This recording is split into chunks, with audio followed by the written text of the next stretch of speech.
And thinking, oh my goodness, am I being punished for my lack of desire to have 20 kids? Like all of those mind games that play. Another toxic aspect of this culture, Yeah. IBLP. It really sets up a hierarchy, like you're Question. less than if you have less kids, which is Right.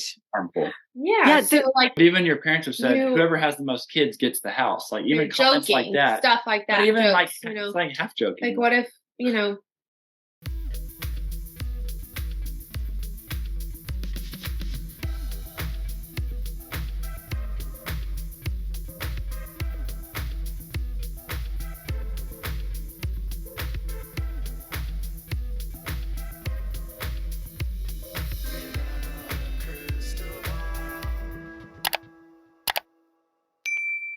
Hey friends, it's Katie from Without a Crystal Ball. Welcome back to my channel. It is Wednesday, November 29th, 2023. I hope all of you are having a wonderful day. It's been a minute since we've talked about the Duggars, and I have a couple things that I want to talk to you about today because Jill Duggar and Derick Dillard completed or gave an interview to a psychologist or a therapist, Dr. Julie Hanks. And on her podcast, Ask Dr. Julie Hanks, Derick and Jill sat down and answered questions about her book. Now, this was pretty insightful in that I found their openness in this one to be a bit different just because I think Julie is being a therapist gave them maybe some safety in that what they were sharing and validating their feelings. And Derick and Jill talked about some of the difficulties of, being a part of the Duggar family, being a part of the Duggar brand, being a part of the IBLP, sort of the control that Jim Bob Duggar had. And that clip I just shared with you from the beginning is them talking about children and how children in the IBLP or the Institute in Basic Life Principles are considered a blessing. And after Jill had her son Samuel, she struggled because of some complications with the birth and then some health issues that Samuel had following the birth, and having to shift her mindset around what it meant that children were a blessing. In that, Derick mentioned that Jim, Bob, and Michelle have told their children that whoever has the most kids gets the house. Now, she says it's a joke. He says it's half joking, but I think it goes without saying that Derick says it's like a hierarchy, and the more children you have, and if a child is looked at as and viewed as a blessing from God, having more kids means you've received more blessings, which I think we've talked about quite a bit. Other issues the two of them revealed had to do with their participation in the show and challenges of her dad effectively interfering in her relationships with her siblings, and that whenever she would make a decision that he didn't agree with, he would threaten that her siblings and her relationship would be impacted, which is strange because it's a decision she's making for her life, and her siblings apparently don't get to decide what they're going to do unless Jim Bob says so. And Derick discussed that in this podcast. And on top of that, I had the opportunity to speak to a friend of Josh Duggar's, which I think I'll do my own video on this, but this was someone that Josh was, I guess, friendly with, loose friends, while he was getting therapy at Reformers Unanimous. That gave me some insight into Josh and Anna's relationship, as well as activities that Josh was involved in way back in 2016. So make sure that you hang tight for an update on that. So let's dive into this topic. Before we do, make sure to give this video a thumbs up, make sure to subscribe to my channel, and make sure to ring the bell so you never miss a video if you haven't already. Saying, yeah, this was before I had seen a specialist and everything, and just saying, yeah, I don't know if I'm going to be able to have any more kids. A fertility specialist. My dad pipes up and he's kind of like, well, we don't really know yet, do we now? And he's just kind of like trying to control the conversation. What was frustrating to me in that moment was like this idea still that he was like a gatekeeper for our information. Like, just be careful. Like, we don't know that yet. Let's be careful what we say to other people. It's like, if we want to whatever extent we want to share with people, we're going to share with people. I think there was like that boundary line was, we didn't really have it in place. It was just kind of. Jim Bob and Michelle's entire platform and the reason why they decided that they were going to go public is because they said very early on that they wanted to share with the world that children were a blessing from God. And that's kind of what their books were about. It was their whole, have as many kids as possible, don't use birth control, make sure to let God bless you with children.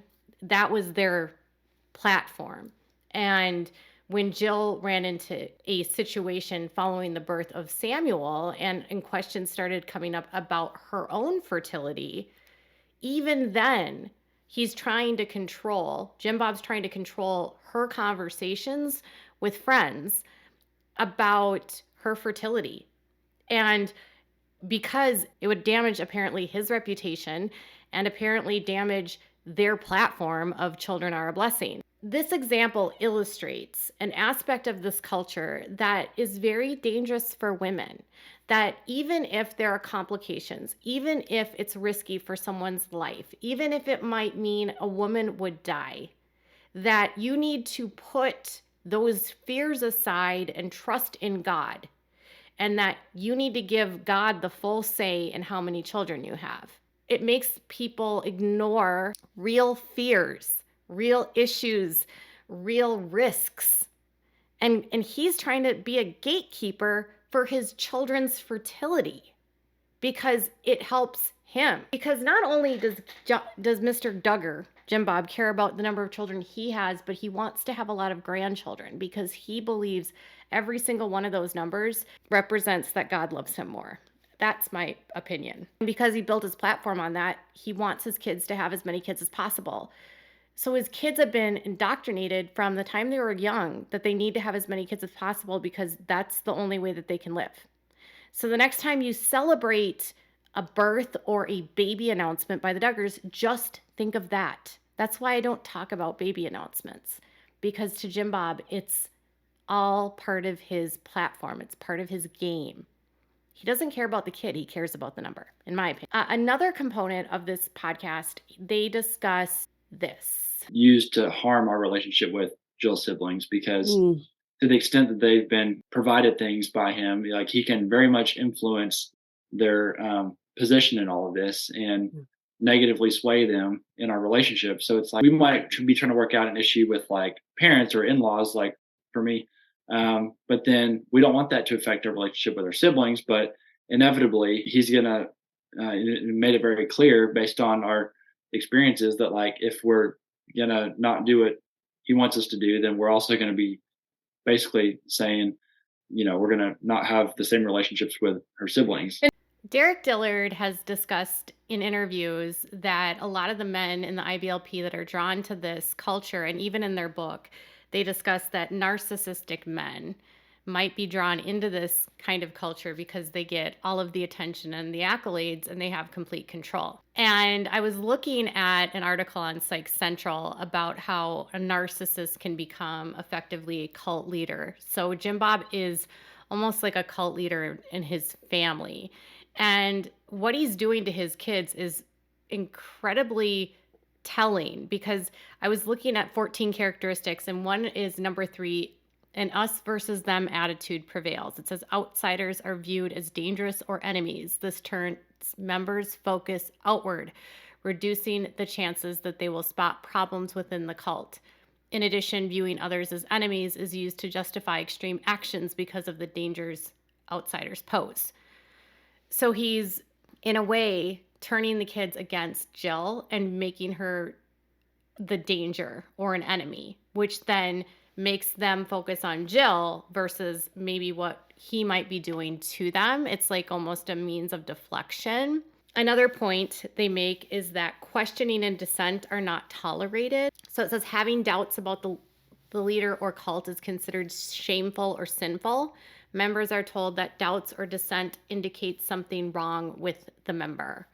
So when Jill's pushing back on her father's rules and making choices to, say, get her nose pierced, she's questioning and dissenting him, and that's not tolerated. And it says closeness to the cult and leader is rewarded while distance is punished. So it says Temporary ostracism is used to punish behavior that doesn't conform to group rules. Members fear being estranged from the group and losing their identities and the benefits of group membership. So he is playing on the fear that if they don't follow his rules, that they will be punished and ostracized. And because they have spent their entire lives in a way brainwashed into believing that this is their only way of life and this cult is the one true answer, and they have these relationships with their siblings, they are fearful that they'll be punished and ostracized like Jill, which takes away their identity, I believe. It says cult leaders enrich themselves at members' expenses, so members are encouraged or coerced into gratifying the leader's needs by giving up time, money, and more. And this is another component of their book, talking about how Jim Bob was effectively forcing them to work for free and then basically thank him for the opportunity and then be called greedy when they were asking for compensation. It says another aspect that he's using with them is minimizing them and devaluing them. So it says feelings are devalued, minimized, or manipulated. Shame, guilt, coercion, and appeals to fear keeps members in line. Members are led to discount their instincts and intuition and told to seek answers from the leader or the teachings or their teachers. Over time, members can lose touch with their previous habits and values. So he's guilting, shaming, manipulating them, and making them doubt themselves. And he wants everyone the same. So another point is that sameness is encouraged. Certain kinds of appearance, behavior, and cult terms and language become the norm for members. Over time, members come to identify themselves as part of an entity rather than as individuals. Another component, communication is coercive and deceptive. Things are not always what they seem. This fosters confusion, leaving members vulnerable. When confused, they seek solace from the aura of certainty the leader seems to possess. Lies are repeated so often they seem true. The cult leader cannot be wrong and never needs to apologize. It sounds like Jim Bob is basically running, in my opinion, a cult within his own family. And he's using pretty common tactics of cult leaders. I'm sure he's following the model of Bill Gothard. What I'm understanding by this interview is that her siblings are so afraid of being ostracized, are so afraid of being cut off, and are so afraid of being viewed as different because their identity is of one and the same in this cult. So children are a blessing. So they all believe they have to have as many kids as possible because sameness. And that's what the cult teaches. And that's how you prove that you are in good favor with God. And like Jill said, if you don't have a lot of kids, she almost felt like God was punishing her. And the kids don't know how to critically think because of poor education, because of the IBLP's teaching, and really that Jill and Derick have revealed that Jim Bob and Michelle really cut back on homeschooling and not putting any effort or really any value in education for their kids. I mean, most of the kids only have an education beyond 7th grade. This episode with Dr. Julie Hanks is split between 2 episodes. And in the first episode, Julie sought to understand where Derick was coming from, having not grown up in such a fundamentalist cult, and trying to understand, did you kiss girls? Had you kissed girls before? Was this idea of courtship bizarre to you?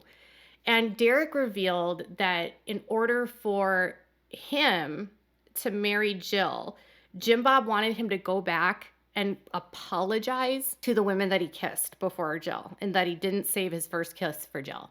So Derick had kissed women before Jill. One thing that was odd for me with Jill and I's early relationship was Jill's dad had asked that I contact each of the women who I'd kissed and apologize. So it was extremely awkward. And did you do that? You did it. Yeah, I was like, wow. At the time, I was like, wow, that's like so. I didn't even know. I don't think until after we were married, but I was like, wow, that's so great, or whatever. But I mean, I like Jill, but it was just. But now I'm like, oh. I got some interesting responses. They were like, okay. No, I'm not going to say. So anyway, Jill expressed just prior to this revelation by Derick that when she was growing up, the idea of kissing before marriage was deemed sinful. Like she would be disobeying God by kissing someone. Even though in the Bible, it doesn't explicitly say it's a sin to kiss. in the teachings of the IBLP, the youth are taught that a kiss outside of marriage is like stealing a gift for your future husband. And they're also told to believe and led to believe that when you kiss someone, that person's soul stays in you. They use this when it comes to sex as well. They'll say that every time you have sex with someone, that part of that person stays inside of you. It's a way to manipulate people and feel like the act itself is bigger than what it is. And that's not to say that it's a casual experience. It's just they put a lot of pressure on that. So for Jill, she feels like if she kisses someone, she's disobeying God and she's going to go to hell. She's coming out from under that umbrella, right, of authority, and she'll get attacked by Satan and witchcraft, and she's rebelling. And rebellion is akin to witchcraft. And when everyone is taught to be the same and conformity rules the day, you'll see that she made the choice to save her first kiss. But for what I took away from this was the sheer audacity of Jim Bob and the complete lack of boundaries of a man to approach another man, because Derick was in his mid-20s at this point, and tell this man that you need to go back and apologize to these other women for kissing them. I also feel like there's hypocrisy here. Derick expressed that kissing the girls he never felt was like anything wrong. He had his own set of standards, but kissing was not a standard that he felt before marriage was sinful. And so he's following what Jim Bob is telling him to do and doing it to make Jim Bob happy and to obey Jim Bob. And I'm trying to imagine being on the receiving end of that, because his ex-girlfriends may not, there could be some offense taken to that. They might feel upset that he would apologize for that. Perhaps they liked that they were kissing. I don't know. Jim Bob has no boundaries. And then the sheer hypocrisy of the fact that Derick is being told to apologize for kissing. And yet Jim Bob has spent the better part of, 20 years defending his son, Josh, who has done horrific criminal acts against children. He has committed crimes. He has been found guilty in a court of law. He has been very abusive, and sure, Josh might have apologized for violating his sisters and other women in such an atrocious way. He's not held to the same standard. Do you think before Josh got married to Anna that Jim Bob was like, okay, now I need you to go back to all of the girls that you've touched that weren't the first girls that you touched, that was Anna? Because he didn't qualify Josh essaying his sisters and this babysitter as abuse. He qualified it as cheating on Kaylee, who was the girl that he was courting, and cheating on his future wife. So did Josh have to apologize to Anna and to the girls because Anna wasn't the first one that he touched? Do you see how sick and twisted this is? It's like when everything is classified as the same level of sin, there's no boundary. So for a young boy that is being told that a kiss is as bad as this other act that's actually a crime, some children might not understand that one isn't as bad as the other. Like a kiss is not as bad as what Josh did to his sisters. And they have no framework of understanding of everything is classified as bad. All of it. It's the same level of badness too. Jim Bob has a lot of nerve. And frankly, Derick has far more patience than I think a lot of us would have. So you can check out the full podcast on Apple Podcasts, Spotify, or wherever you listen to podcasts. The episodes are on Ask Dr. Julie Hanks. So tell me what your thoughts are in the comments below. Bye, guys.